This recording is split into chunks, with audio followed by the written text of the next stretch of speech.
Como que eu vejo a empresa, né? E isso eu aprendi com um consultor que falou, existem 2 tipos de colaborador.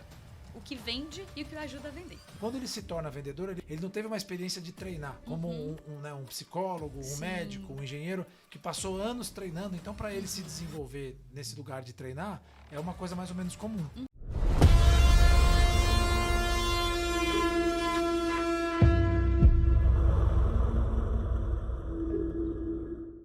Olá, turma, sejam muito bem-vindos aqui ao AceleraCast, a série Vortex. Esse é o episódio número 8 e eu estou aqui com a Juliana Reis. Já eu apresento ela, mas antes de apresentá-la, eu vou pedir para vocês aqui, como sempre peço, para que vocês acionem o sininho, encaminhem esse episódio para os seus colegas e deem o like se vocês gostaram do conteúdo. E se você gostar muito, aproveita e comente aqui embaixo, que também vai ser legal, porque a gente gosta e gera engajamento e mais pessoas conhecem a gente.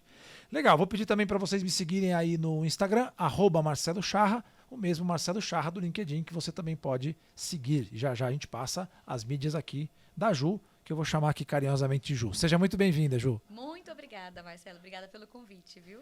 Coisa boa. Vou apresentar aqui a Ju e a gente vai fazer uma trajetória aqui na carreira dela, mas a Juliana Reis é diretora de recursos humanos da Renova e Nutriex. Já ela vai falar sobre isso, quais são os desafios exponenciais que tem lá, né? Consultora, coach, palestrante, professora e recentemente autora que publicou o livro que também vai ser pauta da nossa conversa aqui.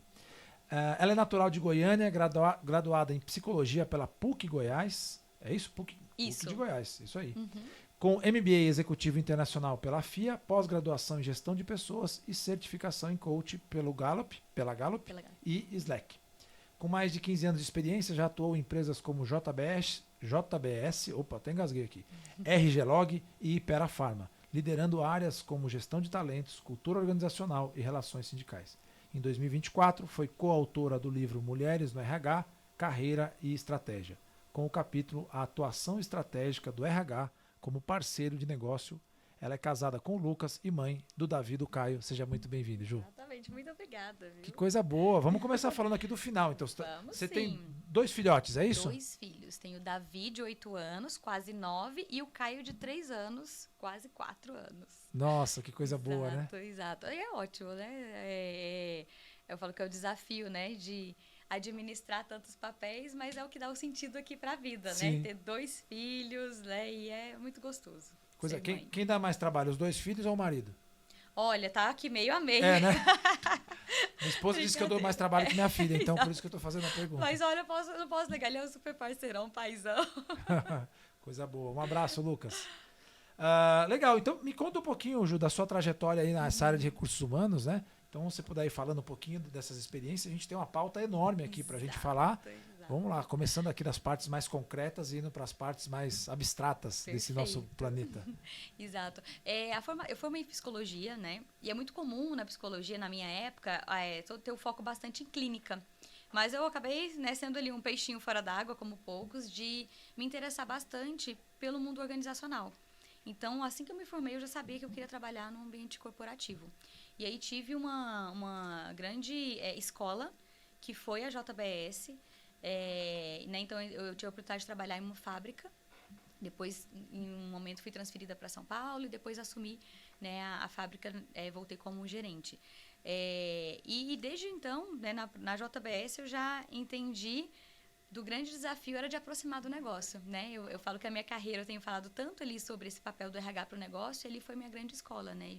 E vou poder contar aqui um pouco mais de quais foram ali as viradas de chave, os cases de sucesso, a partir do momento que a gente, de fato, entendeu que a gente precisava estar ali próximo do negócio, né? Depois da JBS, tive a passagem pela RG Log, que foi transporte e logística, um outro desafio que foi implantar o RH. Então, você sai de uma multinacional, que você entra numa intranet, tem todas as políticas, os processos, e de repente você implantar do zero uma área de recursos humanos. Então, foi outro aprendizado. Né? E tive uma grande oportunidade na Ipera Pharma, que também já era uma empresa aí de grande porte, né? Hoje ela está com quase 11 mil colaboradores, de implantar a área de business partner, né? Então, também foi desafiador no sentido de existir as áreas especialistas, mas definir, estruturar mesmo qual que é o papel do business partner, né? O que é o RH como parceiro de negócio, né? E agora, assumindo aí há 3 meses, né, o desafio ali como head, né, de gente de gestão, né, de duas empresas, né, que é uma empresa de dono, que é a Renova e a Nutriex. Estão falando rapidamente aqui das principais passagens. Que legal, parabéns pela trajetória aí. A gente vai se aprofundar um pouco mais, Sim. né? Mas a gente estava conversando aqui um pouco antes sobre a experiência da JBS. Exato. E a Ju trouxe uma experiência muito legal que me fez lembrar que é a questão do design thinking, né? O Tim Brown, quando ele escreveu né, a teoria ali, a tese do design thinking, ele usou aquela questão de você se colocar no lugar do cliente de fato. Então o desafio que ele conta no livro é que ele foi chamado para, ele é designer, né? Ele foi chamado para resolver um problema de atendimento no hospital, no pronto-socorro. E nesse atendimento, nessa experiência, ele falou, cara, os dados todos estão dizendo que demora muito e tal, mas deixa eu passar por um paciente. E ele se fingiu de paciente e foi experienciar como é que era ficar ali na fila do ambulatório, né?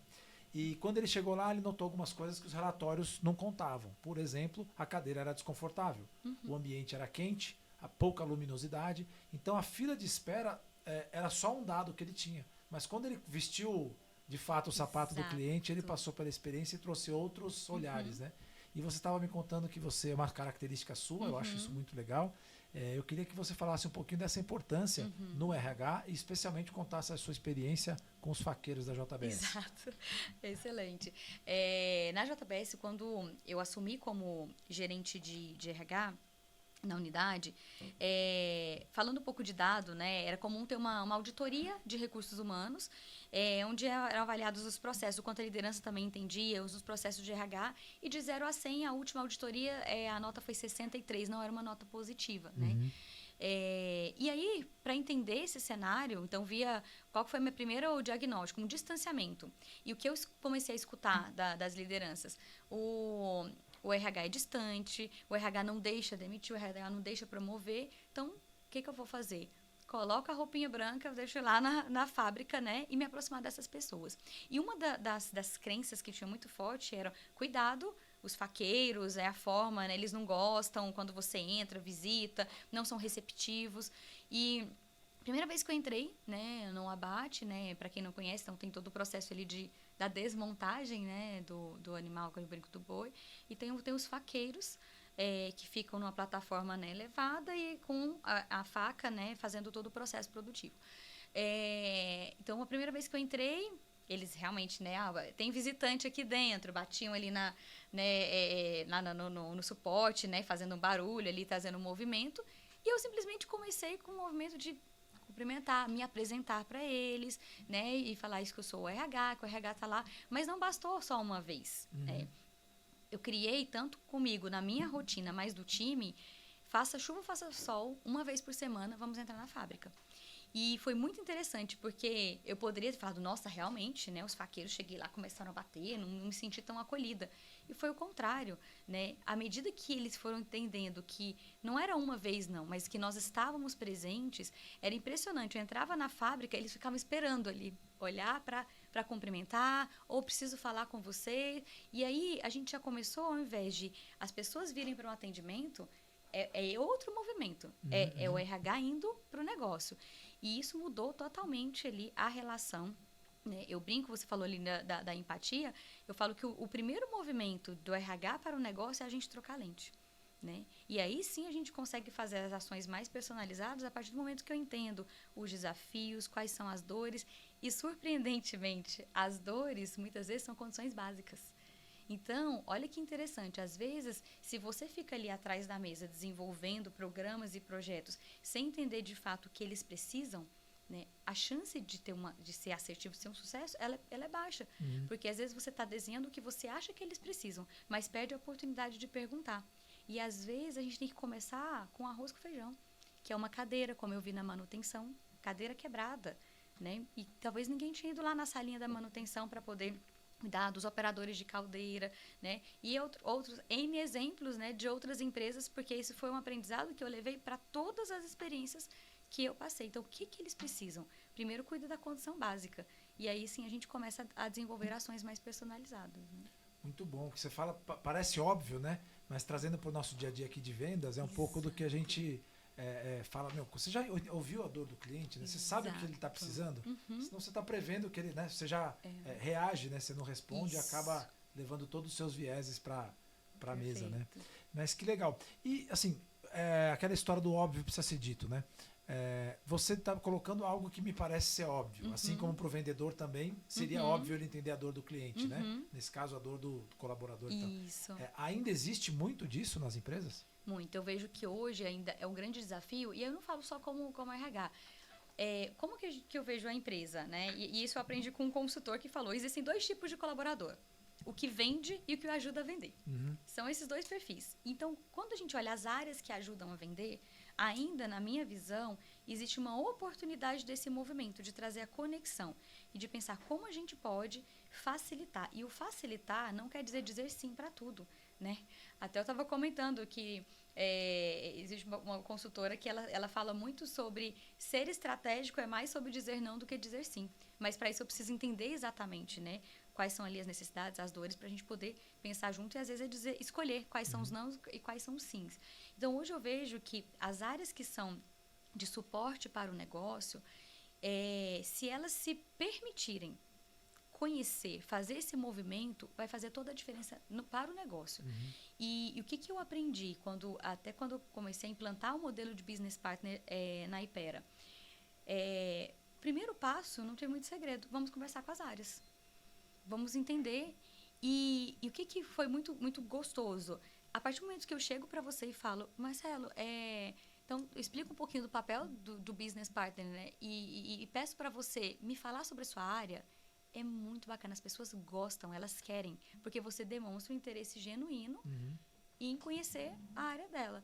Então, eu vejo que se as demais áreas, e aí eu faço a provocação, né? Independente, que não é só sobre RH, mas onde você estiver trabalhando, o quanto você conhece o negócio, o quanto você já buscou entender com outra área exatamente a dor.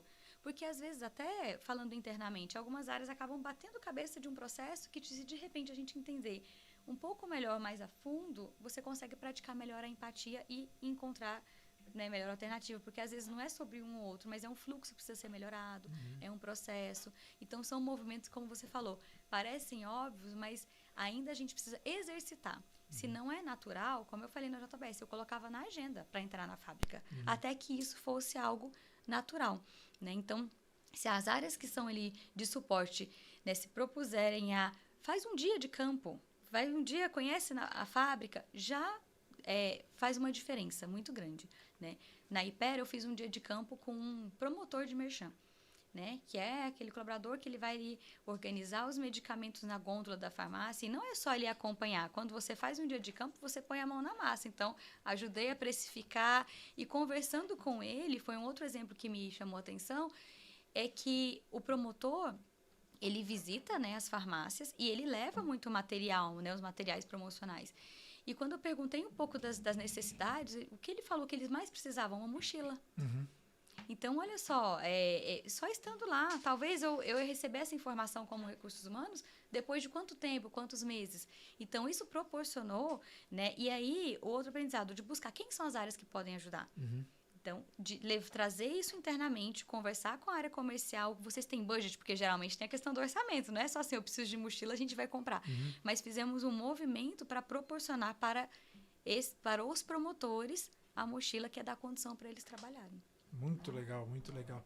E aí você, lá da JBS, o que você pode dizer assim sobre a área de vendas? Eu não sei se lá você teve contato com a área de vendas, mas eu pedi para você dar uma pinceladinha sobre o que é Business Partner para quem estiver nos assistindo e eventualmente ainda não se apropriou desse termo, né? Excelente, exatamente.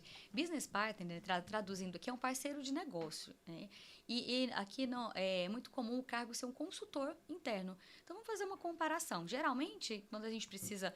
as empresas têm alguma dor, algum desafio, eles contratam um consultor externo. O consultor externo é uma consultoria de fora, que ele vem, entende a dor, né, cria um plano de ação, né, aplica e depois ele vai, né, encerra-se o contrato. A diferença é que o consultor interno, ele está dentro da empresa. Então, existem alguns benefícios, né? E hoje, eu estou falando de consultor interno no geral, porque, né, na minha área existe o consultor interno de RH, mas o mercado tem trabalhado muito com consultores internos, ou BPs, em diferentes áreas. Na área de TI, por exemplo, também ele já tem trabalhado como consultor interno. E qual que é o diferencial? Quando você tem uma área de parceiros de negócio, né, no caso aqui do RH, você tem o business partner que ele vai atender algumas áreas específicas.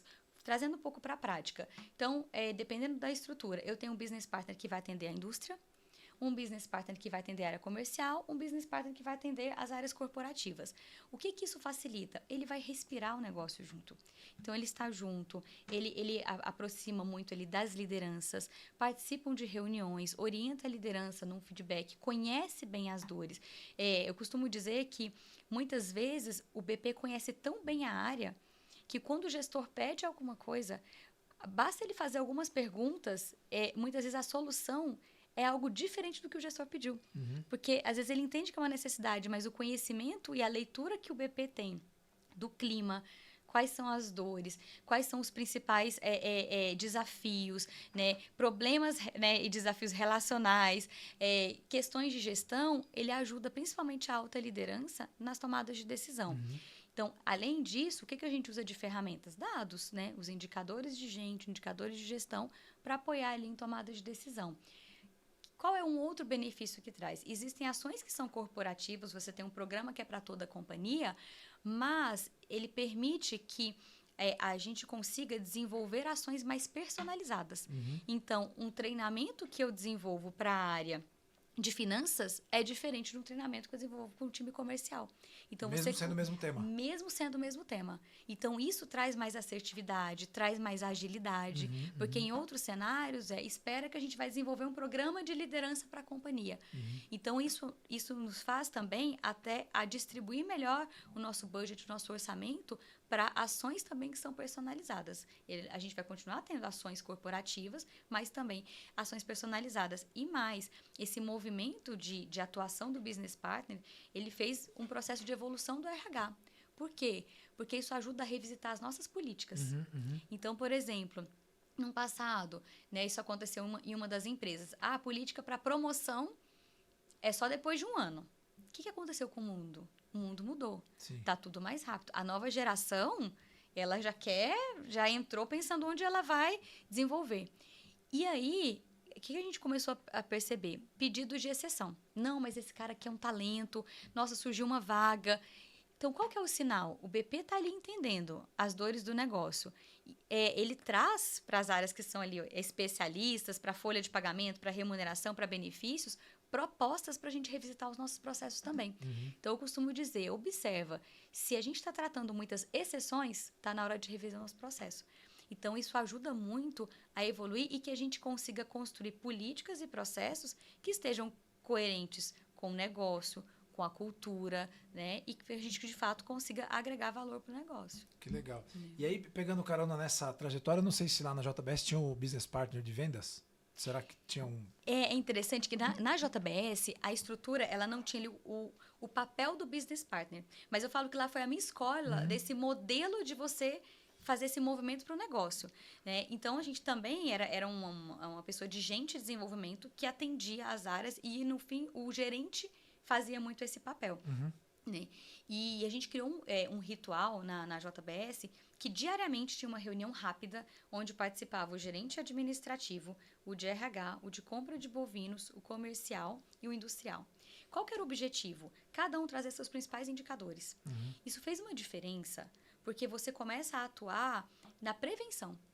Então, por exemplo, o de compra de bovinos, o gerente falava, olha, previsão, vou ter tantos bois aqui para a gente, para o industrial, poder programar a produção do abate.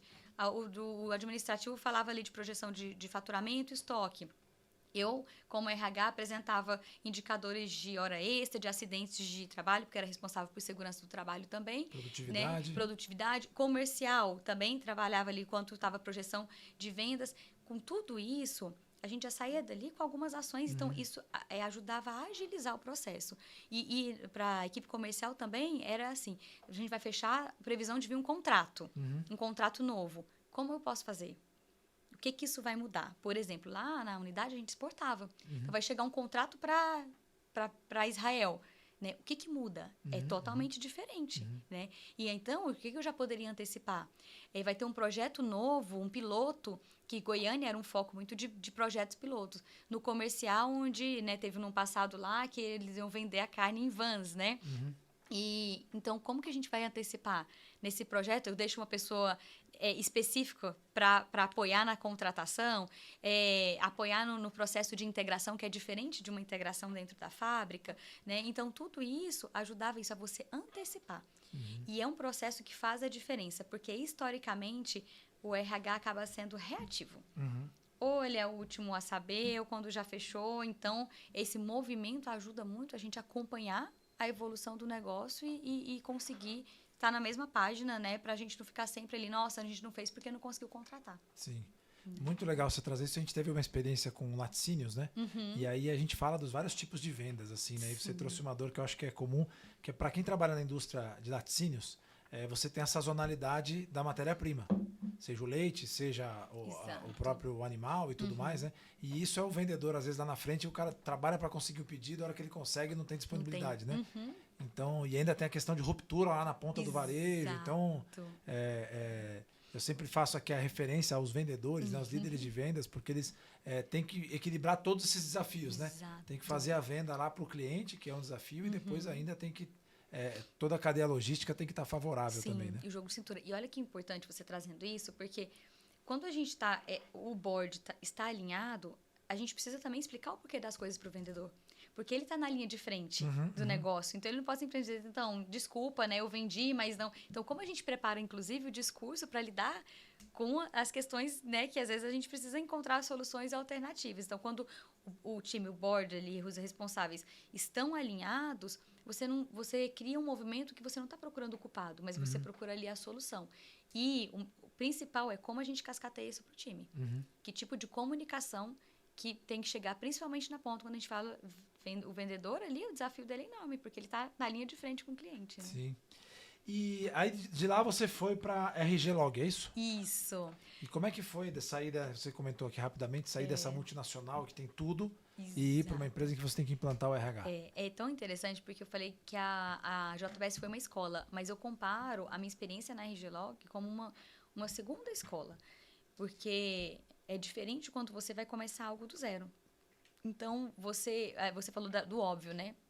Você vai ter que, de fato, explicar o óbvio por muito tempo. Assim, a sua energia vai ser canalizada para isso até que o arroz com feijão comece a caminhar bem. Então, você vai mesmo do simples. E o que foi desafiador? É trazer a liderança, e aí falando primeiro dos meus pares e depois da outra liderança, para esse movimento. Então, seja ali no processo de contratação, explicar a importância de um alinhamento de perfil, mas o que exige? Estamos juntos. Então, o que foi o aprendizado? Quando você vai implantar uma área, não dá para você só dar uma diretriz e apontar e dizer, então a liderança não fez. É estar junto, Então, e foi um outro aprendizado, né? Porque sair ali de um ramo de alimentos e ir para um ramo de transporte e logística. E quando eu cheguei, o pessoal, porque o cavalo, carreto, gente, que cavalo? Que é esse, né?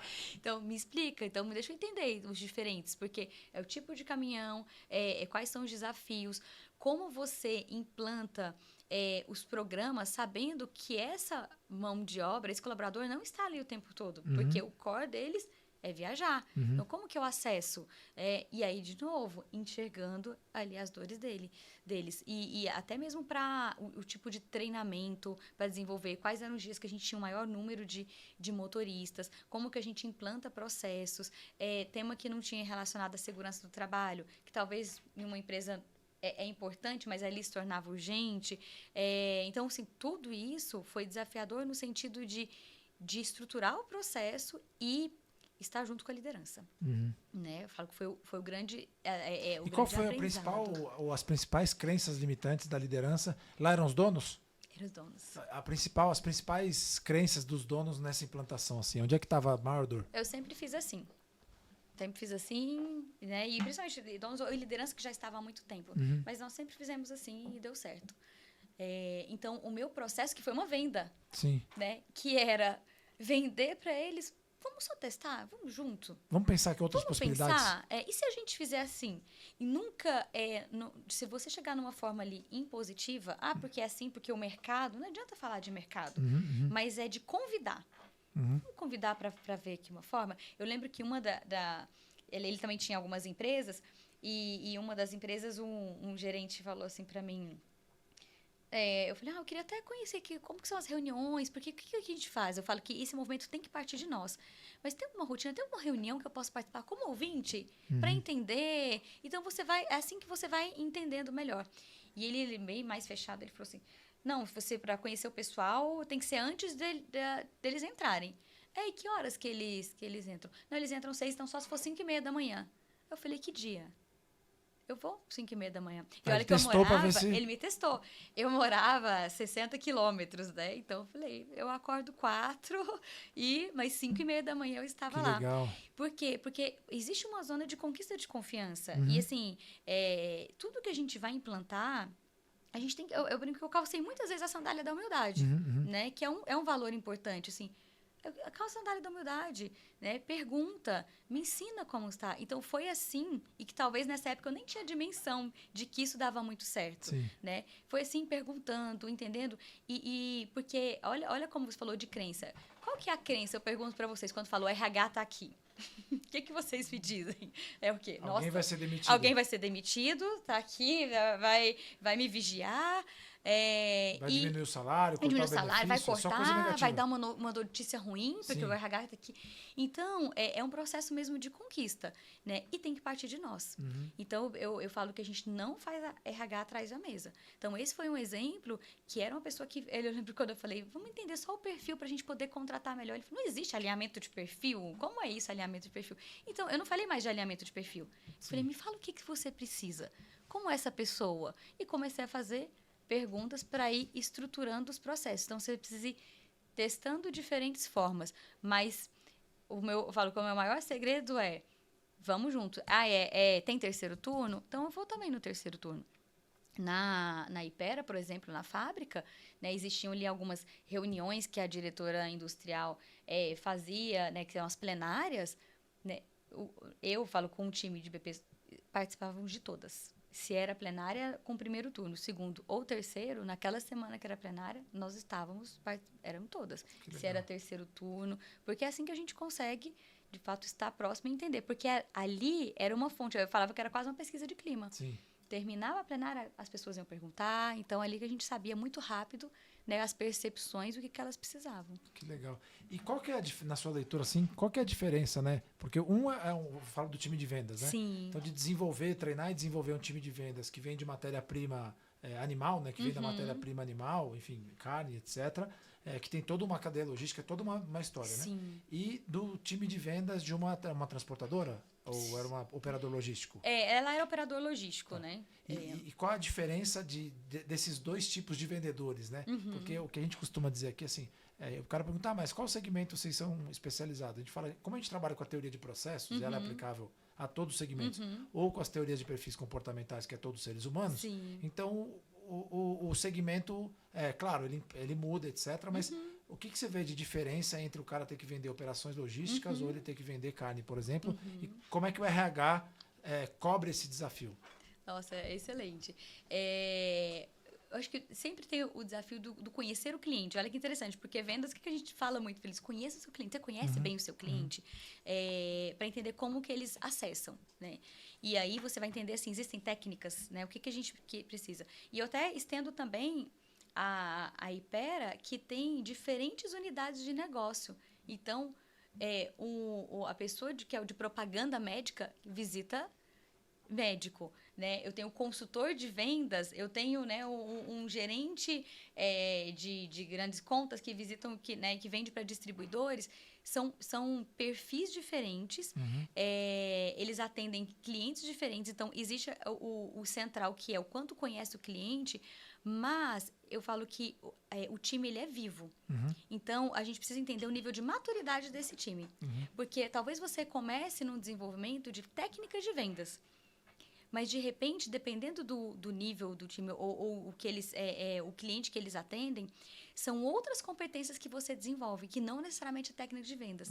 Então, você começa a ampliar para que ele tenha também uma leitura de cenário, ele entende que aquele cliente mudou também. Então, olha que tipo de competência que hoje você precisa desenvolver no vendedor.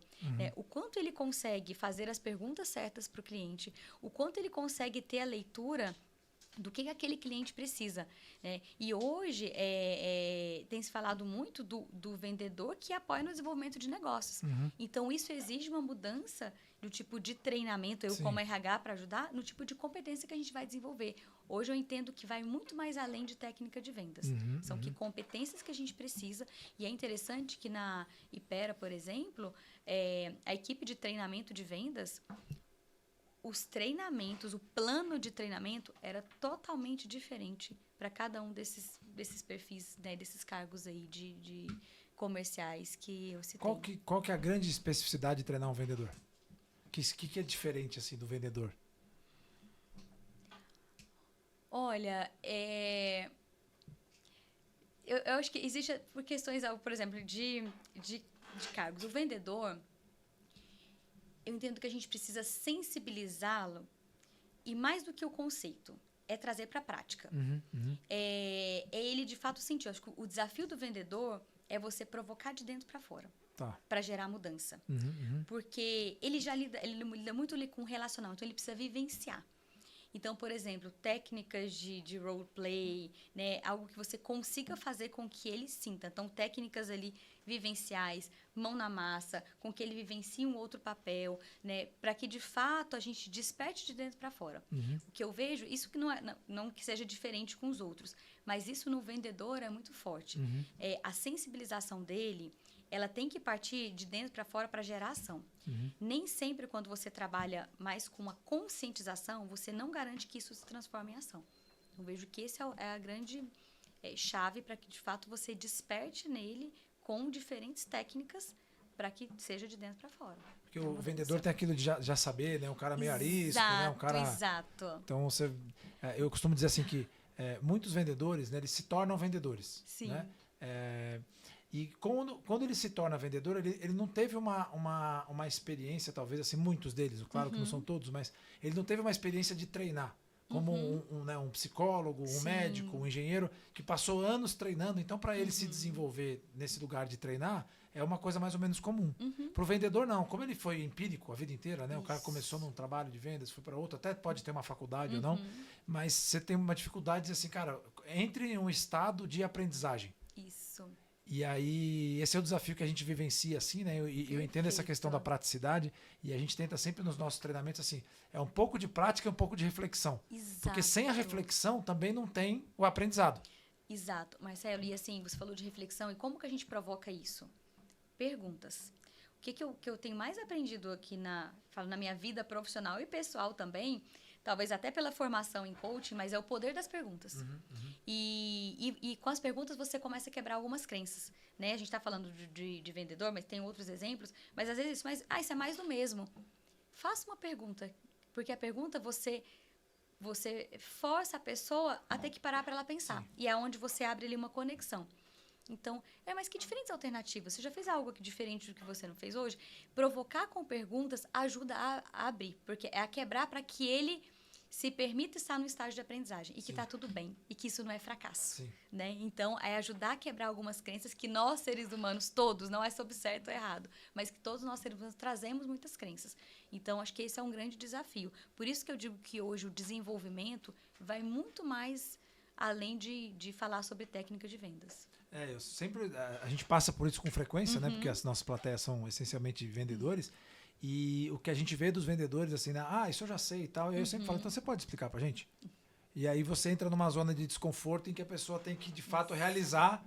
Pô, será que eu sei mesmo? Né? Porque uma coisa é eu ter visto, a outra é eu saber, a outra é eu saber explicar. Isso, então, se eu tô em algum desses estágios, pô, que bom se eu puder ir passar pro próximo. Isso. Pô, eu sei, mas não sei explicar. Legal, olha o espaço de aprendizagem que tem aí. Em saber explicar algo que você sabe. Exato. Porque o vendedor é um explicador, né? Essencialmente, ele vai entendendo os benefícios do produto e tal, e vai explicando ali. Vai explicar, né?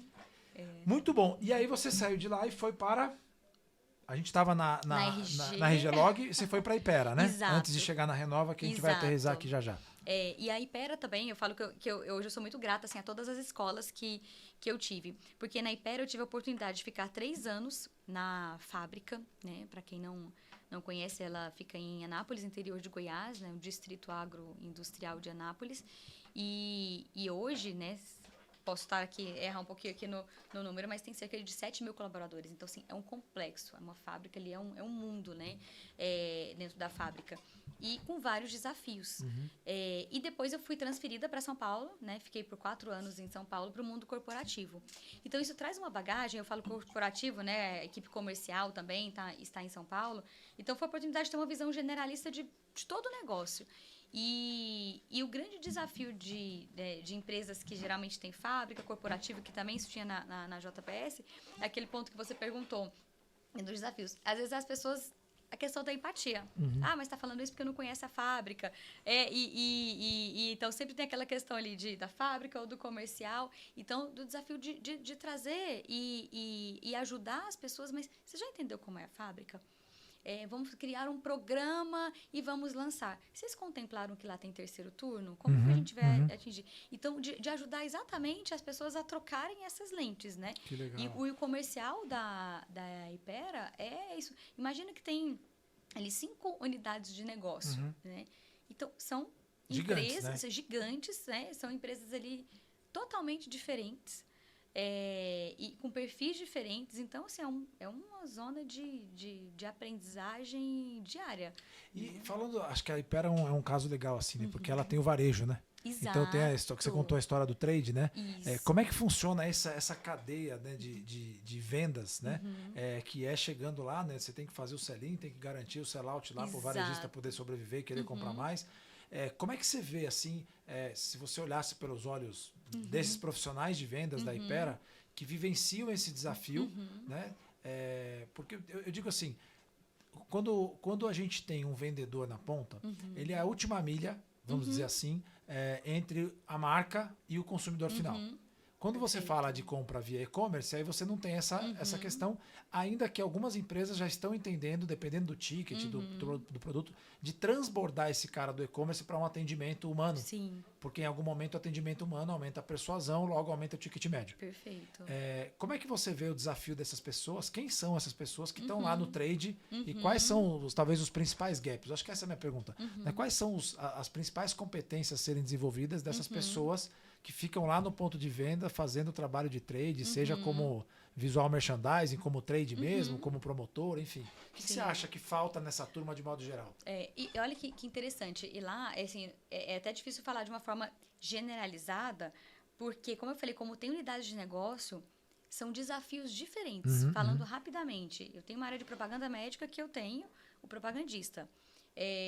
Tem uma área de similares genéricos, então ali que o foco maior, né, em sell-in, então são gerentes de grandes contas, consumer health, então, né, ali, todos os, eu brinco, são os produtos de prateleira, né, na farmácia, que são também outro perfil, né, de profissional, os de sell-out, que lá virou uma unidade de negócio, então algo que era pequeno entendeu, então a empresa trabalhou uma cultura bem forte ali para foco em sell-out, que também são os consultores e promotores. Então, quando a gente fala dessa força de vendas, existem algumas especificidades de cada uma para desenvolvimento, mas, no geral, o que eu considero, assim, a cadeia precisa funcionar. Então, eles terem as condições e ferramentas para eles poderem chegar ali, seja no distribuidor ou, né, no consumidor final. Mas também, qual que era um outro desafio? Às vezes, o fato de estar muito em campo, de entender um pouco os processos. Então, de trazer essa troca. Porque, às vezes, ele entendendo o porquê das coisas, como isso funciona, facilita também. Até isso no discurso, de como ele leva isso para o cliente final, de entender a dimensão. Olha o tamanho, é uma gigante. Então, às vezes, de trazer essa visão de negócio, a dimensão do negócio. Por exemplo, na última convenção, uma das atividades que foi feita, e foi super bacana, e olha que simples, foi um piquenique, uma das atividades, onde colocou a equipe de vendas, marketing, trade, né? E nós, como RH, ali participando todos, no bate-papo com diretoria, vamos falar quais são as oportunidades. E foi super interessante, porque isso fez mudar alguns planos dentro do plano de venda, do plano de marketing, simplesmente por promover fala e escuta. Fala e escuta. E eu considero, assim, de todas as atividades, esse o grande diferencial.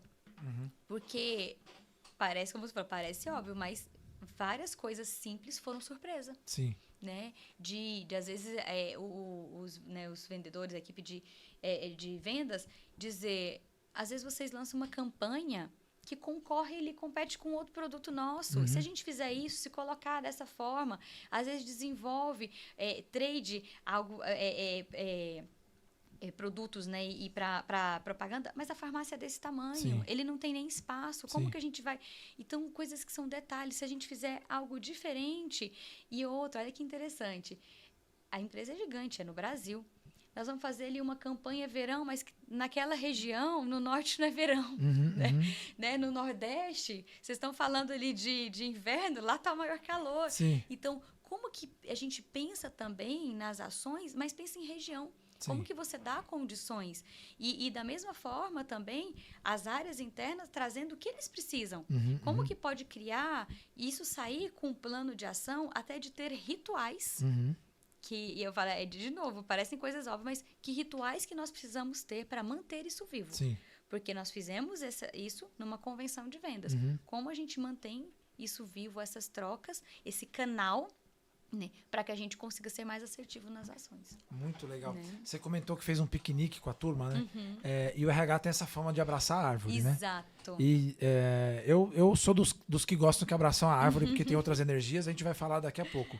Mas como você vê essa necessidade nos ambientes corporativos de que a gente tem que estar sempre pronto com uma resposta? Então, quando o cara, vou fazer um piquenique, fala, pô, mó viagem. Mas se você está fazendo a mesma coisa sempre, não abre um espaço, né?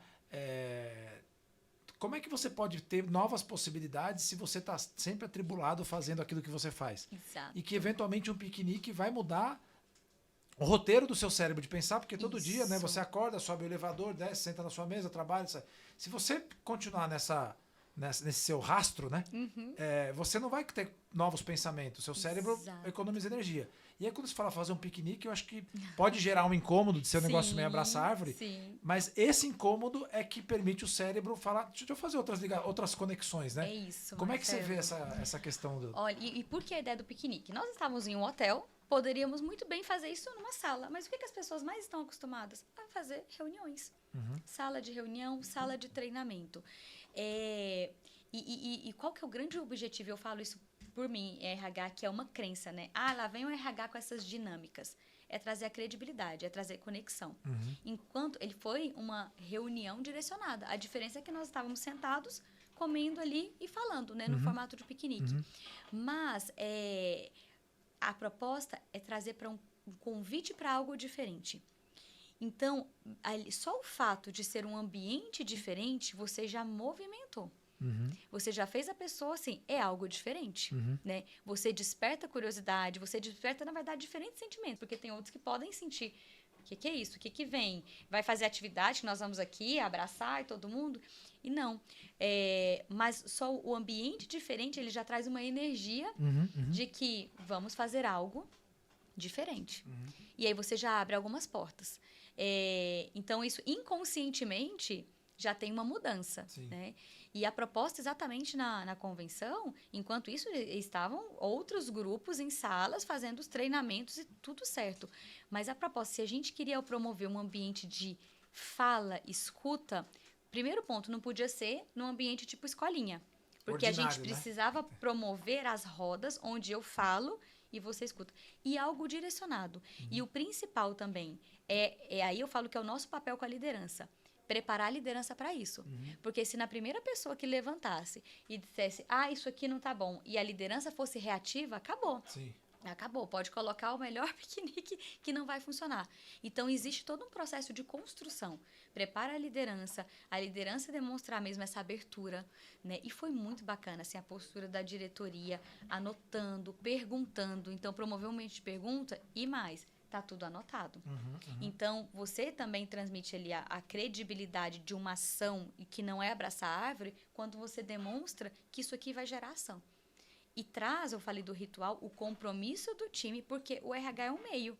Eu preciso garantir depois que esse time, quem são os responsáveis por fazer isso ter continuidade. Não vou ficar ali Eu brinco que é até uma linha tênue do BP, que é o Business Partner, e o babá. Eu não posso falar, e aí, você já fez isso? Vocês já fizeram? Não. Mas é provocar que esse movimento aconteça. Então, foi algo muito direcionado. O piquenique ali foi um detalhe, mas para que a gente conseguisse promover um ambiente de fala e escuta que estava conectado também com a pesquisa de clima que tem dentro das práticas culturais o falar e escutar. Então, a gente conectou também com o clima organizacional, mas algo direcionado que, no final, né, a equipe de treinamento de vendas, né, ia consolidar e direcionar para os responsáveis para dar a continuidade e criar rituais. Sim, muito legal. Bom, e aí você foi então para Nutriex Renova, ou Renova Nutriex, que é em Goiânia, e aí você voltou para sua terra natal, né? E como é que foi Voltei essa... com a família. Foi uma oportunidade, né? A gente estava falando de possibilidades, é uma coisa interessante assim. Às vezes eu quero tanto um negócio, quero do meu jeito, que eu nem abro a possibilidade para o mundo me oferecer uma possibilidade melhor. Exato.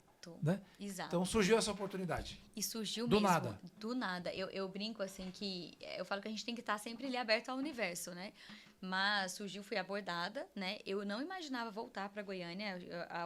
Imaginar, já estou em São Paulo. Inclusive, já tinha vendido meu apartamento em Goiânia. E com a oportunidade ali, Renova Nutriex. Quando a consultoria me trouxe... Eu, como uma boa pessoa que adora a pergunta, eu acho que no primeiro momento eu mais fiz perguntas do que respondi.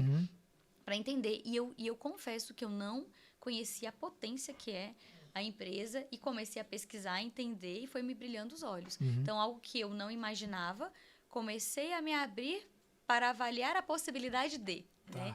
E aí, hoje eu Tudo começa aí, né? Tudo e você começa aí. abrir uma possibilidade. Exato. E aí, o mais importante é quando surge algo novo, explore, né? Faça perguntas, entenda o cenário. E aí, até trouxe esse. Eu falei, hoje eu não tomo uma decisão para uma pessoa, tomo uma decisão por 4. Então, deixa eu analisar internamente. Olha a importância também desse equilíbrio, né? E por isso que eu falo que o meu marido aí é um baita parceiro, porque nós viemos para São Paulo por uma oportunidade, né, na Hypera, que eu fui transferida, e agora voltamos para uma oportunidade de carreira minha. E avaliamos juntos, né, discutimos, colocamos no papel, e aí tomamos a decisão para que eu participe do processo. Eu falei, eu não vou participar de um processo onde eu não esteja aberta ou que a gente não pense na possibilidade de voltar. Sim. E tudo foi conspirando, né? À medida que foi passando, foi conspirando. E estou super feliz com o desafio. Como eu falei, assim, eu não conheci o tamanho, a potência das empresas e a empresa que está voando, né? Então, qual que é o desafio que, né, você perguntou? É alavancar para o crescimento, né? A empresa ela teve um crescimento ali muito rápido e a gente está agora o quê? Estruturando processos e pessoas, né? Então, trazendo ali um time muito bom, um time muito forte, para que a gente consiga ainda alavancar a empresa para o plano estratégico que ela tem ali até 2027, né? Algo já concreto. Então, hoje o grande desafio é isso, é a gente canalizar a energia e estruturar ali os processos. E o que eu tenho falado para o time, olha que interessante que eu falo que é todo esse aprendizado. Dá para eu pegar e fazer Ctrl+C, Ctrl+V das empresas que eu passei? Não. Não dá. Não dá. Então, estou fazendo o mesmo exercício. Eu entro numa zona de aprendizagem, de conhecer o negócio, o time, e coloco as lentes, pego a minha bagagem do que eu aprendi, mas como a gente traz para o cenário, o momento da empresa, o que é prioridade, para que a gente consiga agora construir e garantir que o RH também tenha essa atitude proativa e consiga ali crescer junto com o negócio, né? Realmente ser uma área estratégica e forte para alavancar o negócio aí dentro do plano estratégico, né? Muito legal. E eu tive a oportunidade de estar lá, né? Fiz 2 palestras lá. E o que eu achei muito interessante foi que numa das operações que a gente das atividades que a gente fez lá, foi a transparência da empresa. Né? Todas as empresas têm esses pontos de evolução e algumas empresas elas querem esconder isso do time de vendas, ou do representante, ou do time de vendas. E a atitude da Renova, nesse caso Renova, né? Ela foi exatamente ao contrário, foi expor quais foram as ações que estavam sendo tomadas para resolver determinados eventuais problemas. Exato. E isso, foi muito legal. Eu sempre digo que a conexão é quando uma parte está vulnerável e a outra parte suporta. Então a empresa se mostrou vulnerável, dizendo, cara, eu tenho essas oportunidades de melhoria, só que eu quero trazer todo mundo aqui para ver como é que eu estou resolvendo. Para que você que está no campo aí na frente possa saber exatamente qual é o esforço de quem está aqui na retaguarda. Isso, meu, foi muito maravilhoso, foi lindo de ver assim, a reação daquele grupo todo, um time grande de vendedores e representantes. Mas justamente por essa vulnerabilidade que a empresa expôs, cara, aqui a gente tem uma oportunidade de melhoria assim, olha como é que a gente está resolvendo. E eventualmente até se você tiver ideias de como fazer melhor, que você contribua. Então acho que vem muito dessa história de colocar o óculos e de trazer todo mundo para dentro, para mostrar, cara, né? Às vezes o cara tá longe, tá? Você tá lá em Goiânia, o cara tá em Manaus, sei lá, e o cara vai lá e vê as oportunidades e como a empresa resolve o problema. Eu prezo muito por transparência. E eu fiquei muito feliz de enxergar que isso é muito forte, né? Na empresa, nos meus pares, de vamos junto, vamos explicar para as pessoas, vamos explicar o porquê das coisas, como a gente cascateia, como a gente comunica. E o que é importante? Da mesma forma que eu falei do piquenique na Ipera, onde a gente estimulou que as pessoas tragam as dores, os desafios, é da mesma forma, porque qual que é o propósito de uma convenção de vendas? É trazer, sim, a gente vai trazer alavancar, trazer a motivação, trazer as diretrizes, mas a gente não quer transmitir uma mensagem de que aqueles problemas a gente tapa o sol da peneira e trata ali durante o ano. Se existem algumas dores ou respostas que as pessoas precisavam saber, vamos contar para elas o movimento que está acontecendo. Então, hoje eu vejo o poder da comunicação. A gente precisa contar para as pessoas o que está acontecendo. Sim. E muitas vezes, Marcelo, a expectativa nem sempre é a solução. Mas conte o que está acontecendo. Eles precisam saber que isso está sendo tratado. E às vezes a gente fica com uma cobrança de que não, a gente só vai contar quando já tiver solucionado. Não. No fim, as pessoas sabem, existe um movimento, o que está acontecendo? Elas querem ser informadas. Sim. Então, hoje, acho que assim como em várias empresas, o desafio da comunicação é o mesmo, né? Como a gente traz para as pessoas, como a gente cascateia. E eu tenho falado muito aqui no desafio da experiência do colaborador. E em vendas, a gente fala muito da experiência do cliente. Né? Então, eu tenho trazido isso, né? De fazer essa comparação do cuidado. E o cuidado, ele está ligado a como você comunica, como você trata as informações, como você, de fato, conta para as pessoas, né, as histórias. E nem sempre são as boas notícias, né, ou os temas solucionados, mas o movimento que está acontecendo para isso. Muito legal, muito legal. Que bom. E eu vou te fazer uma pergunta agora bem sofisticada. A gente vê no mundo das startups a questão do crescimento exponencial. E aí o cara fala assim, ele recebe lá 400 milhões de aporte, 500 milhões de aporte, ele tem que crescer um time comercial, mas qualquer time, mas vou falar aqui do comercial, porque grande parte desses aportes são para crescimento de vendas, né? Então ele tem lá 50 pessoas, ele tem que ir para 150, 120. Como que é esse desafio de ter que num lugar onde tem 50 seres humanos, ou seja, tem uma tribo ou formada ou semi-formada, e eu vou colocar 50 ou 100 novos integrantes nessa tribo que não estão necessariamente aculturados com aquela outra. Porque aqueles ali, de alguma forma, se eles conviveram um pouco, já estão aculturados. Né? Conforme eu vou embarcando mais 10, mais 10, mais 10, eu venho trazendo culturas que eu não sei exatamente. Tudo bem que no processo seletivo tenta mapear e tal, mas uma coisa é o processo seletivo, a outra é quando ele tem que pegar a marmita do outro na geladeira, né? Exato. Como é que você vê esse desafio e se você enfrenta um pouco disso lá, já que vocês têm crescimento exponencial? Né? Sem dúvida. Eu falo que é o desafio de todas as empresas. Ontem, né, eu participei do evento da Startse aqui em São Paulo, e o que foi unânime em todas as palestras? Cultura. Né? Então, assim como na empresa eu imagino, né, e posso dizer que esse é um desafio das organizações, é como a gente trabalha a cultura. E esse hoje é uma das prioridades que nós vamos trabalhar na empresa. Principalmente quando você tem ali um crescimento, a gente precisa trabalhar essa identidade. Né? Qual é a empresa que queremos ser? E como a gente compartilha isso com os colaboradores? Porque se você não dá um foco para isso, e existe um trabalho, né, um projeto, e quando a gente fala de cultura, você fala ali de no mínimo 12 meses para trabalhar. No mínimo, né? Para você começar a engajar. Mas precisa começar. Porque se a gente não trabalha isso, o que vai acontecer? Naturalmente, a cultura ela é muito mais sobre o que está escrito, mas é como as pessoas agem. Então, naturalmente, vão criando microculturas. Sim. Então, um grande foco nesse sentido se a gente tem uma cultura forte, para que você consiga, de fato, já transmitir, a pessoa entender esse formato. E processos estruturados. Como eu falei da experiência, né, do colaborador, como que é um processo de onboarding? Que é, não, como que a gente, quando eu falo onboarding, é o quê? A pessoa, ele transfere de candidato para colaborador.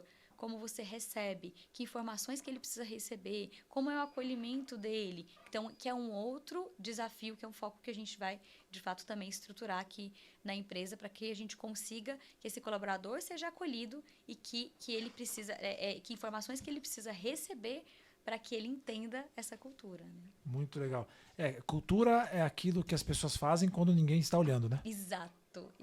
Essa é a cultura. Essa é a cultura. Que tem a que está escrita, né? Que é o que você gostaria que como fosse. Isso. E você comentou que você foi no evento da Starts, né? O que mais te chamou a atenção lá, né? Para mim, assim, é um dos melhores eventos de RH do Brasil. Acho que tem muita inovação, muito depoimento prático. O que mais te chamou a atenção lá?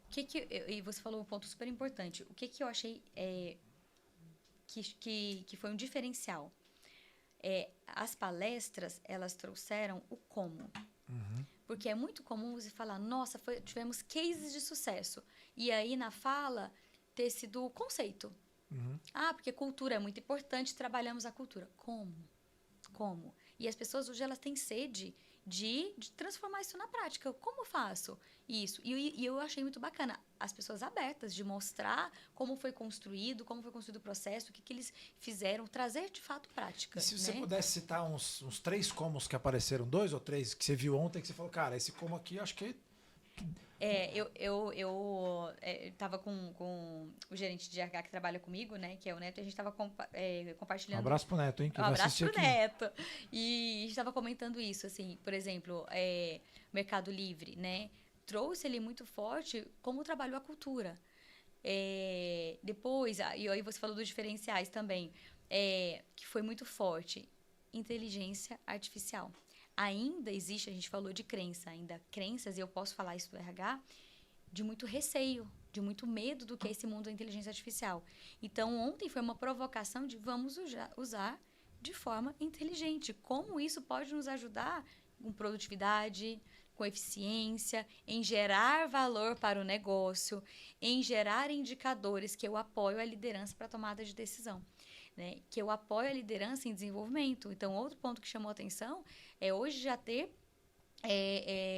alguns programas, né, de inteligência artificial que apoiam o líder em como ele pode dar um feedback, mas não é só como orientação, é baseado nos programas, nos dados que tem a empresa, no perfil, nas avaliações. Então, com esse perfil do colaborador, recomendo você falar dessa forma, cuidado com isso, cuidado. Então, acho que é isso, é a gente usar a inteligência artificial a nosso favor e tomadas de decisão com base em dados. Eu costumo falar isso, principalmente que RH, e que eu aprendi na minha carreira, que RH também é número.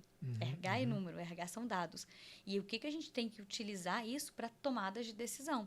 Né? Hoje tem se falado muito em saúde mental. Então, que tipo de análise que a gente tem que fazer? Né? O que é importante? Como a gente promove bem-estar? Né, nas empresas, e não só porque, nossa, acho que é legal, vamos promover. Não, hoje a gente tem uma série de informações. O nosso grande desafio é como a gente integra essas informações. Né? E muito eu falo do nosso papel com a liderança. Nós precisamos ser muito parceiros da liderança e apresentar dados para a gente possa tomar melhores decisões. Muito bom. E na minha deixa eu ver se aqui no meu entendimento, como é que para você fazer um programa de cultura, de mudança de cultura, começaria pelos rituais. Talvez sejam esse talvez seja o pontapé inicial. Primeiro, olha que interessante. Tudo começa com o diagnóstico, né?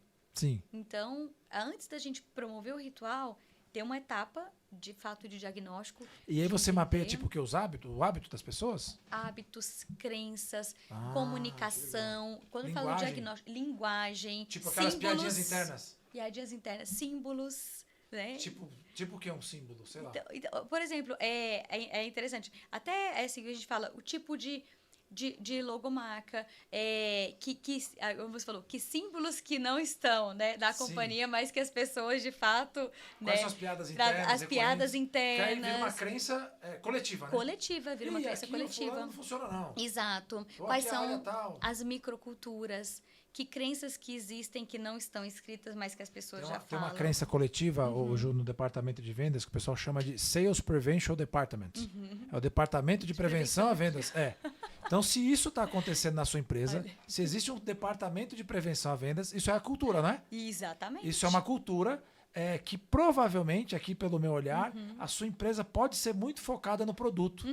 E aí você está sempre preocupado com o produto e não com o cliente. Né? Então, se você tem um departamento de prevenção a vendas na sua empresa, possivelmente a sua empresa está orientada ao produto e não ao cliente. Não, perfeito. Esse é o símbolo de cultura. Exatamente, Que exatamente. legal, que legal. Então, assim, um projeto de cultura, ele começa com o diagnóstico. Porque aí o ritual, ele vai entrar em uma etapa. Mas existem, por exemplo, a gente está avaliando, existem projetos que são 12 etapas. E dentro dessas etapas, entra também educação corporativa, práticas de governança, que comitês que nós precisamos fazer. Que aí já são os rituais. Que já são os rituais, exatamente. Né? Então, Legal. ele entra, mas depois que você, de fato, tem um diagnóstico. A gente diz, tem que rezar a missa, né? Tem que ter uma missa. Exatamente, tem que ter uma missa. Né? Tem que ter uma missa. Até para que a gente possa criar os agentes de cultura. E entender que um projeto de cultura não é um projeto de RH. O que é um agente de cultura? Colaboradores. Hoje a gente fala ali dos colaboradores, dos influencers, né? Então, colaboradores que, de fato, também atuam em propagar essa... Porque a cultura não... como nós falamos, não adianta a gente desenvolver tudo isso e colocar na parede. Não, é manter como a gente mantém viva. Como a gente mantém viva. Sim. Então, você tem os rituais, mas... Quem são esses parceiros, agentes que eles podem nos apoiar com práticas de cultura e às vezes até uso dizer de clima organizacional também. Que legal, muito bom, muito bom. Muito bom, Ju. Quanto assunto tem aqui, mas eu queria mudar para um assunto um pouco mais esotérico, vamos falar assim. Sim, vamos lá. Né? Nós desenvolvemos aqui há um tempo atrás um oráculo das vendas. Isso aqui basicamente tem uma seguinte objetivo. Ele é baseado no tarô, mas é um tarô estilizado, personalizado para as vendas. E o objetivo desse baralho aqui é que o vendedor está lá no dia a dia, ele está correndo e tal, e está todo atribulado e não conseguiu fazer uma pausa para respirar, por exemplo.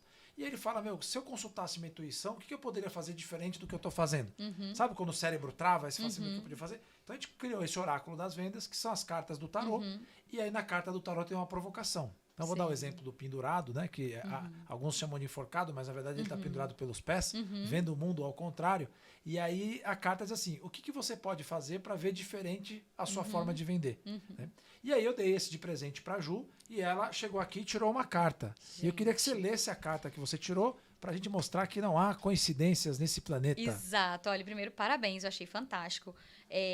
Porque o tempo todo eu tenho falado aqui de trocar as lentes. Mas existem diferentes formas de você trocar as lentes. Um momento que você para e você pega algo que vai te fazer refletir, já é uma forma de você trocar as lentes. E quando eu peguei a carta, né, fazendo aqui já o meu exercício, olha a frase que me apareceu. O som do silêncio é poderoso. Use com sabedoria. Integre o poder do silêncio em sua comunicação para criar mais impacto e profundidade nas suas relações. E como eu falei que eu acredito muito em energia, falei, Marcelo, você não vai acreditar. O tema da minha formatura em psicologia foi os sons do silêncio, onde eu fui a oradora da turma.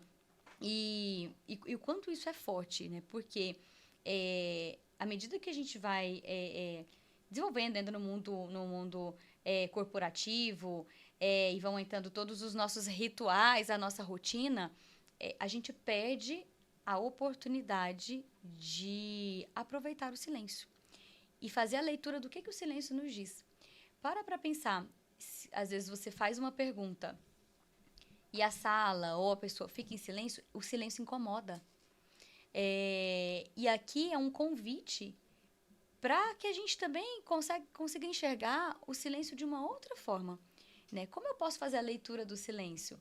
O que é esse silêncio? Quantas vezes eu me permiti também entrar no meu silêncio, pegar as minhas lentes e olhar para dentro e tentar entender o que ele está me dizendo? A gente não para fazer essas reflexões. Então, aqui quando ele fala, né, do som do silêncio é poderoso, use com sabedoria, para mim, a minha leitura é fazer um convite para, né, o que o meu pensamento diz, o meu sentimento, as minhas sensações. Porque isso me ajuda a gerar ação. Sim. Né? A gente não para pensar, essa situação, que pensamento que vem? Ele me gerou algum sentimento? Me gerou alguma sensação? Frio na barriga? O que é isso? O que isso está querendo dizer?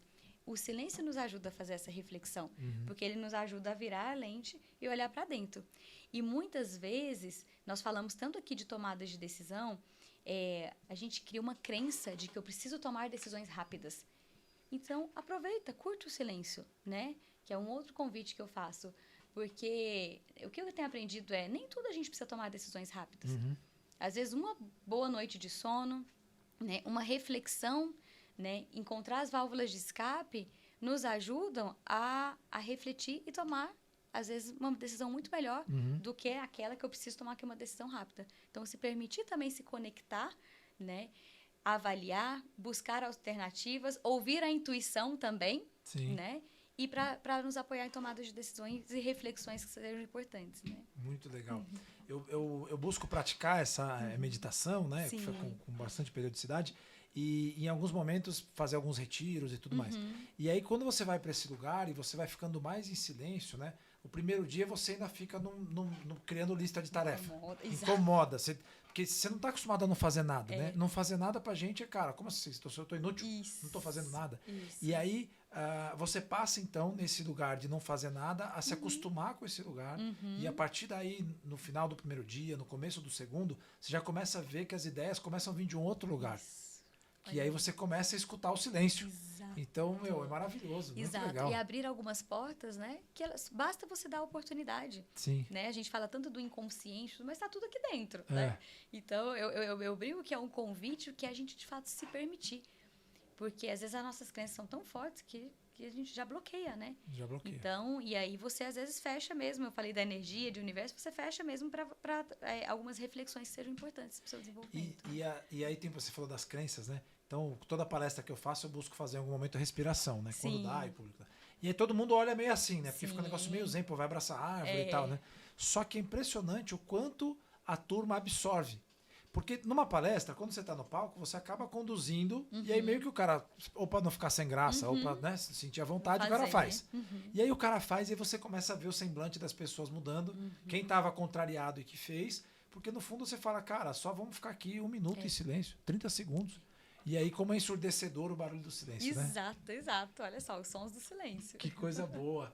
E olha só, nós estamos falando também com uma autora, né? Você publicou um livro, queria que você falasse do livro. E aí a gente vai colocar a imagem, o QR Code aqui, para vocês poderem adquirir o livro. E na descrição do vídeo também vai ter o link para poder comprar. Conta um pouquinho aí dessa experiência de escrever o livro e fala um pouquinho mais sobre o tema. Excelente. Quando eu recebi o convite... Olha como a gente fala, às vezes, de vulnerabilidade, né? Eu escrevi um livro, a primeira coisa que eu pensei, eu falei, nossa, mas eu escrever algo? O que eu vou contribuir? Como vai ser isso? Então, olha só, para mim, primeiro veio essa crença, né?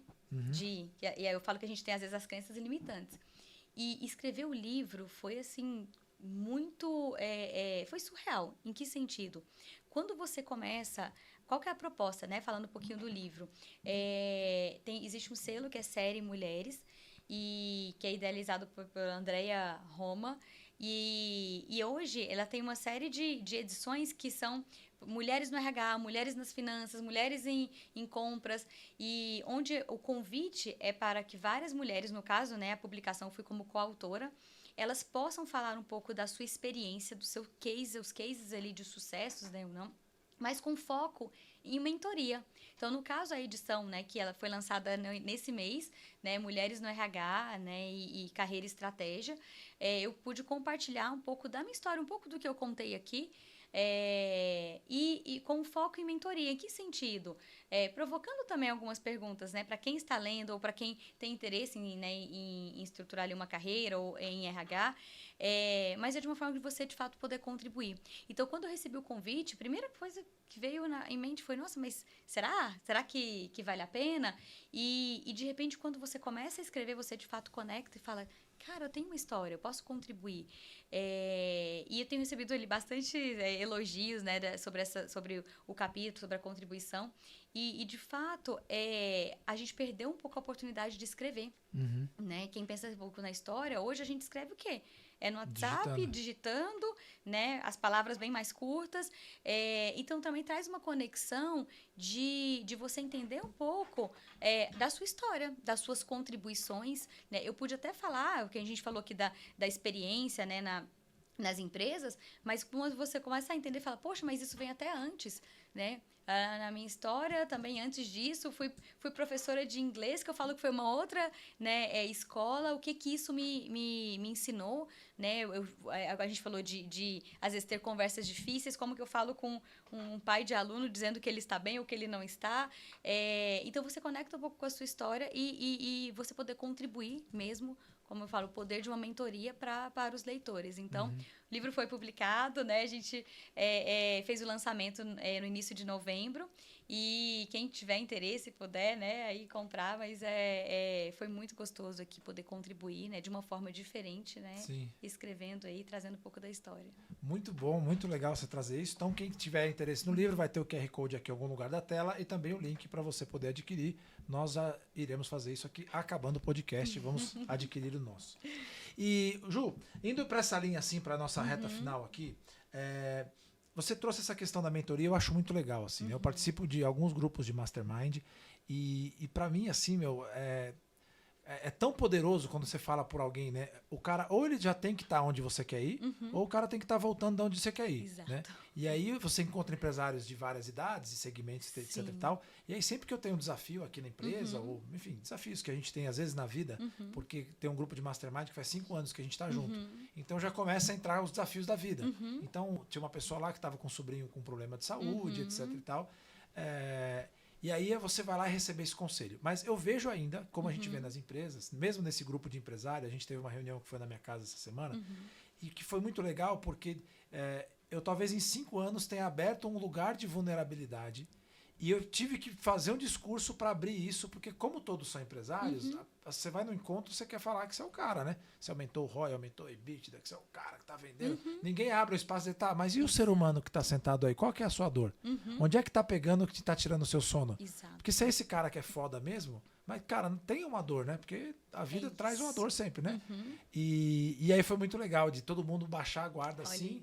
E eu tomei a liberdade, a iniciativa, correndo algum risco até, porque não é um negócio muito comum, de ser vulnerável. E aí você vê como a vulnerabilidade também arrasta, a ponto dos outros trazerem isso. Só para contar mais um case e te passar a palavra, a gente fez um trabalho numa indústria farmacêutica e aí estava ali todo mundo, e aí a líder se dispôs a gente fez um círculo de confiança, explicou o que era, construiu o trabalho do dia inteiro.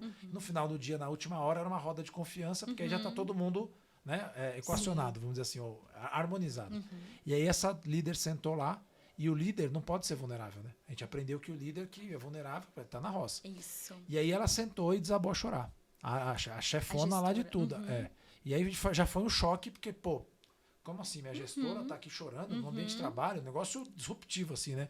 E aí até a gente fez um trabalho para acomodar, mas o quanto aquilo foi importante para trazer a conexão do time.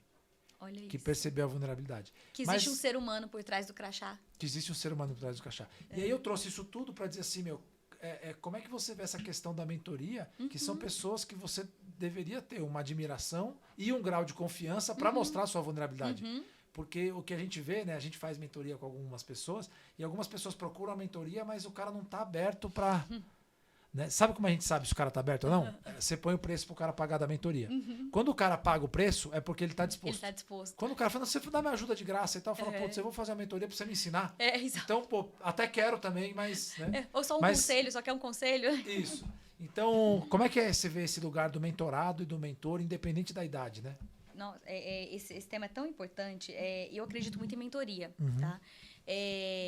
Porque eu falo que esse foi um aprendizado para mim de vida, que é aprender a pedir ajuda. Parece simples, né?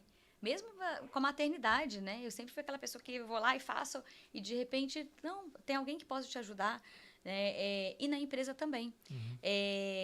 A mentoria, ela... Às vezes, por mais que a gente faça esse movimento das lentes, a mentoria ela traz uma carga de experiência, de sabedoria.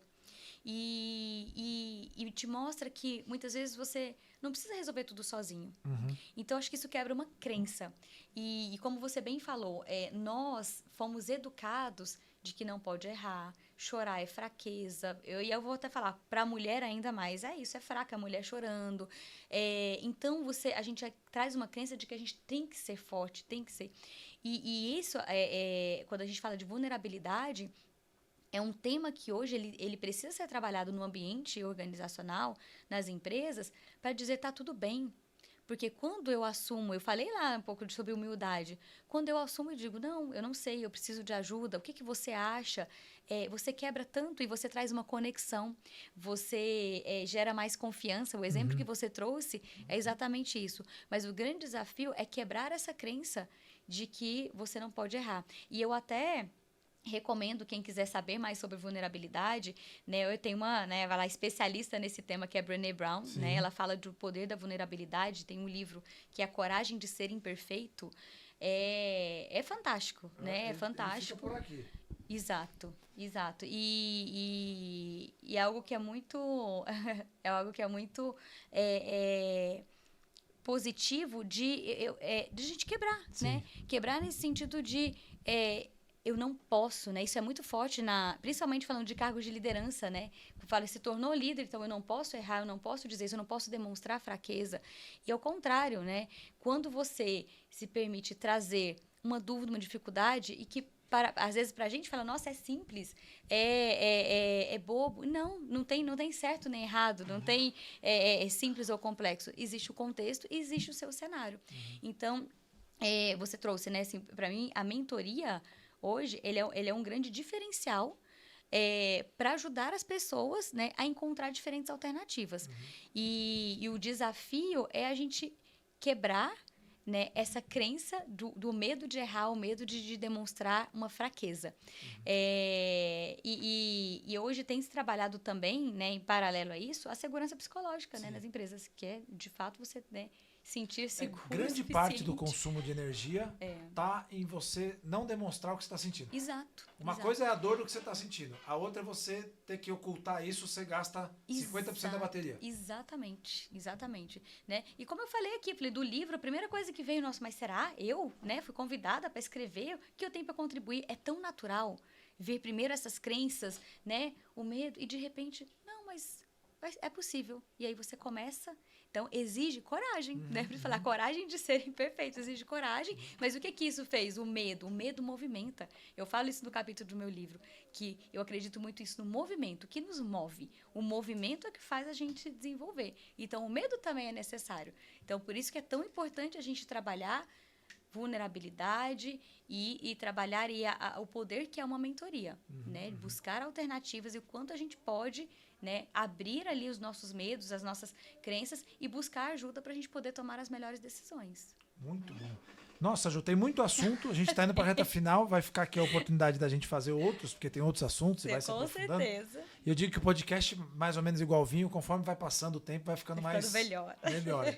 Eu queria saber o seguinte, se você encontrasse a Ju com 8 anos de idade, ela estivesse passeando num parque, e aí você encontrasse a Ju de 8 anos, o que aquela criança, Julianinha, diria para você?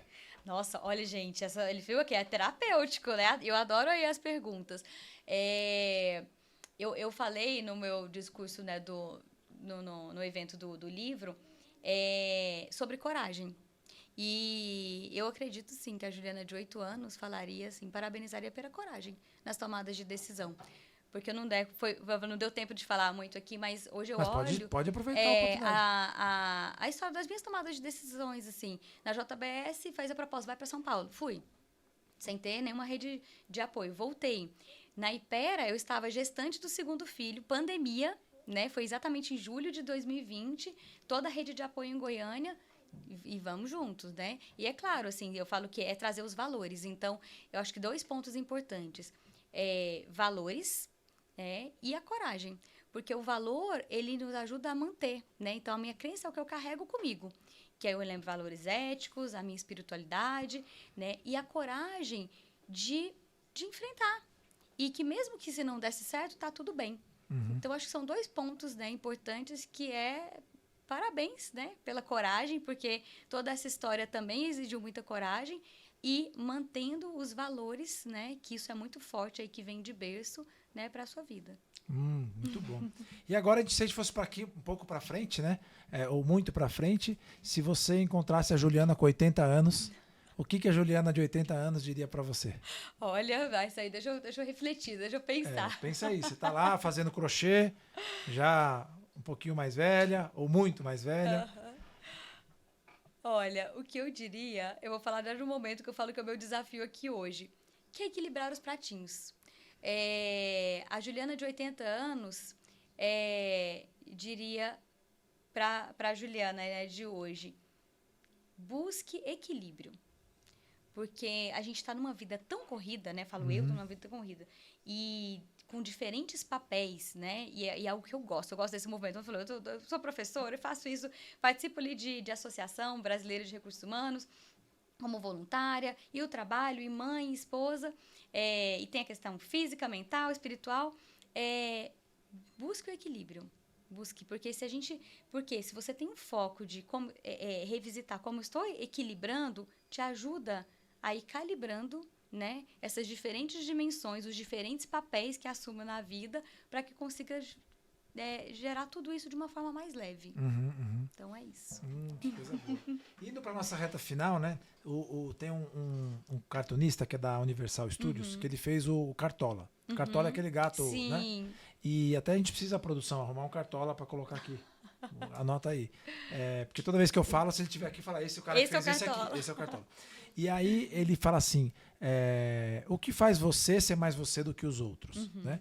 E aí eu faço essa pergunta para você e depois eu vou continuar ela aqui. Mas o que faz você ser mais você do que os outros? Autoconhecimento. Eu acho que esse para mim é o fio condutor. E não é por ser psicóloga, mas se a gente descobrir o poder do autoconhecimento, faz você ser você mais do que os outros. E você se aceitar, né? Aceitar suas vulnerabilidades. O autoconhecimento, ele traz a autoconsciência, ele traz uma leitura melhor de pensamentos, de sentimentos e te ajuda nas melhores decisões, né? Te ajuda, amplia visão, energia, sabedoria. Então, para mim, o fio condutor aí é o autoconhecimento. Maravilha. E agora, para a nossa super reta final, nós sempre temos oportunidade assim de deixar a marca nas pessoas, né? E nós, enquanto tanto eu como palestrante, Marcelo, ou a aceleração de vendas, a gente gosta de saber qual é a marca que a gente deixa por onde a gente passa. Eu digo que marca é o que falam de você quando você levanta da mesa. Sim. Essa é a marca que você deixa. E nós tivemos a oportunidade de fazer alguns trabalhos lá, né? Que marca que a aceleração de vendas ou que o Marcelo deixa no seu ponto de vista? O que faz nós sermos mais nós do que os outros? Ai, adorei a pergunta. Né? Marcelo, assim, é disruptivo, sabe? É de buscar a inovação, é falar do mesmo de uma forma diferente. Então, acho que... E aí vai a palavra que eu adoro, que é movimento. Sim. Né? A aceleração de vendas, ela traz um movimento. E movimento no sentido de olhar diferente, de trocar as lentes, de como a gente inova de uma forma simples, né? É inovar na simplicidade. Para mim, essa é a marca, né, que é forte na aceleração de vendas. Que legal, muito bom. Ju, muito obrigado. Vamos deixar aqui o último recado. Se você estivesse falando para toda a população mundial, qual recado você daria para todo mundo olhando para essa câmera aqui? Vou falar um pouco do meu propósito, né? Que é impactar positivamente a vida das pessoas. E eu traria isso, né? Na verdade, é o meu propósito, mas pergunta, como você tem impactado positivamente a vida das pessoas? Essa é a minha mensagem. Maravilha, namastê, muito bom, que energia boa, quanta coisa boa. E sempre que termina eu já fico com vontade de quero mais. Então, já fica aqui o convite para uma próxima oportunidade que a gente já começa daqui para frente. Exato. Né? Aí a gente pode dizer, quem está nos ouvindo aí pode ver a primeira parte lá, a segunda a gente já vai daqui curiosidade aí pro próximo. E aí a gente já vai mais pro astral aqui, turma. Porque eu já vi aqui que a Ju gosta de abraçar a árvore que nem eu e entender que o astral é energia conspira. A energia conspira. Então, eu conversei aqui com a Juliana Reis, que é diretora de recursos humanos da Renova Nutriex. Foi um papo maravilhoso. Muito obrigado. Eu que agradeço. Não deixem de seguir as redes sociais. Você está no LinkedIn como Juliana Reis. Isso, Juliana Reis. Certo? Fácil de achar. Isso Quem mesmo. quiser pode te procurar lá. Com certeza. Muito bom. Então, muito obrigado, turma, por ter nos assistido até agora. Quem gostou, dê o like, aciona o sininho, manda pro seu amigo, manda pro seu inimigo também, se você quiser. Se tiver uma indiretinha, serve para ele também. Queria agradecer enormemente aqui, direto de Goiânia, Juliana Reis. Muito obrigado. Eu agradeço a oportunidade, viu? Obrigada, pessoal. Até mais. Valeu, turma. Um ótimo abraço. Muito obrigado. Obrigada.